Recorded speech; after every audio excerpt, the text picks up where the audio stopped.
Hidup Paulus itu setia, stabil, bagaimanapun keadaannya. Dalam Kisah 20 ayat 18-19 ayat ini berkata, sesudah mereka datang, berkatalah Paulus pada mereka, kamu tahu bagaimana aku hidup di antara kamu sejak hari pertama aku tiba di Asia ini. Terjemahan aslinya mengatakan, bagaimana aku hidup di antara kamu sejak hari pertama dan sepanjang waktu aku tiba di Asia ini. Dan sepanjang waktu dia setia. Dengan segala rendah hati aku melayani Tuhan. Dalam pelayanan itu aku banyak mencucurkan air mata.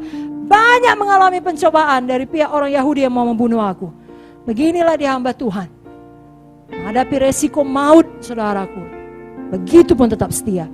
Saudara yang tidak menghadapi resiko maut, pakailah kesempatan itu untuk berbuah banyak-banyak bagi Tuhan secara nyata.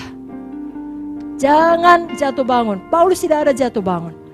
Sama seperti Musa dapat pengalaman semak belukar yang menyala, dia dapat pengalaman jatuh dari kuda, dia ketemu Tuhan, sejak saat itu tidak pernah dia mundur. Amin saudara. Amin saudara. Mari kita miliki Zoe, sifatnya Tuhan, kesetiaannya Tuhan. Tuhan Yesus setia, biarlah kita juga setia. Tuhan Yesus setia artinya dia dapat diandalkan. Pada masa kesesakan kita berseru kepada Tuhan, Tuhan menjawab. Tuhan gak bilang sebentar ya, aku hitung dulu, hari ini kau udah berdoa atau belum? Oh kau belum berdoa, belum baca firman, gak ku tolong kau, gak ada gitu. Kapan kita berseru, Tuhan Yesus setia, dia menolong kita, dia dapat diandalkan. Saudaraku, biarlah saudara dapat diandalkan. Amin saudara. 2 Korintus 5 ayat 8-11. Hati kami tabah dan terlebih suka kami beralih dari tubuh ini untuk menetap pada Tuhan. Sebab itu juga kami berusaha, baik kami diam dalam tubuh ini maupun kami diam di luarnya, supaya kami berkenan kepadanya. Sebab kita semua harus menghadap tahta pengadilan Kristus, supaya setiap orang memperoleh apa yang patut diterimanya, sesuai dengan yang dilakukannya dalam hidupnya ini, baik ataupun jahat.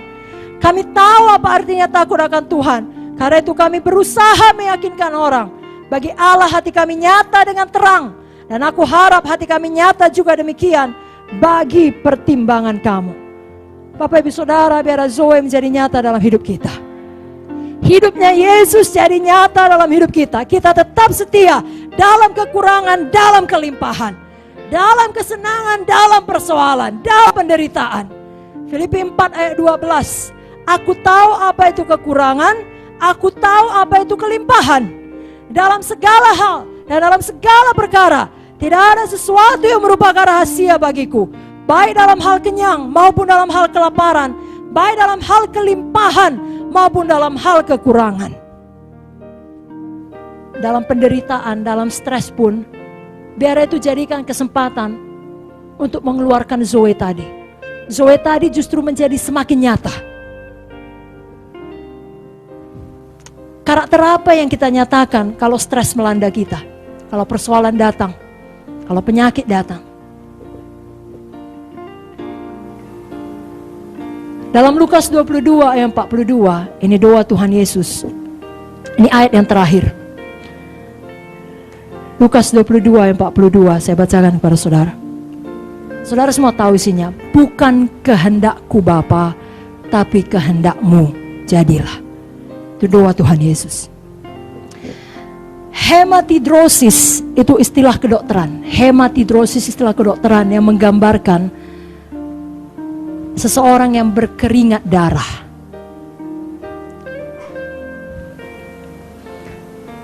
Ini sangat jarang terjadi. Ada kita yang sudah pernah keringat darah? Belum, saya harap tidak pernah. Tapi itu pernah terjadi dan dituliskan dalam Alkitab.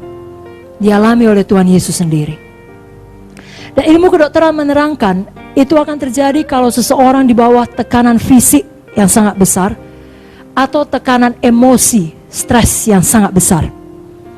Seperti yang dialami Tuhan Yesus di Taman Getsemani. Tapi satu hal yang pasti, stres dapat menyatakan karakter kita yang sebenarnya. Nah, kalau kita perhatikan, karakter apa yang dinyatakan Tuhan Yesus di tengah stresnya yang sangat besar? Pada waktu dia harus menghadapi kematian.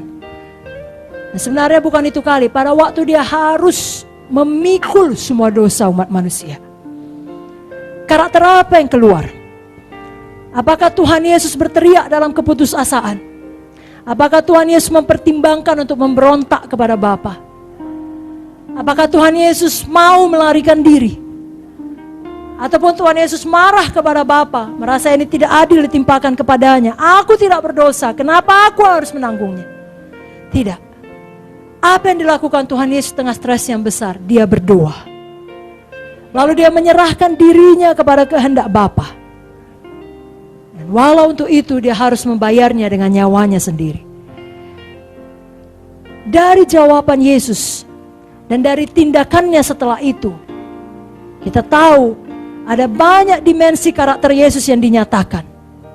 Kasihnya dinyatakan. Kesetiaannya dinyatakan. Penguasaan dirinya dinyatakan. Dan itu semua adalah buah roh. Seperti yang dituliskan oleh Paulus dalam buku Galatia 5. Bapak Ibu Saudara, kita tutup malam ini dengan satu kerinduan supaya kita juga demikian. Pada waktu stres datang, pada waktu persoalan datang, karakter kita yang sebenarnya dinyatakan. Biarlah yang keluar Zoe, kasihnya Tuhan, kepatuhannya Tuhan, penguasaan dirinya Tuhan. Jangan kalau stres datang yang dinyatakan kehendak daging kita, keluar amarah, keluar percideraan, keluar perselisihan, keluar iri hati, keluar kepentingan diri sendiri. Jangan demikian.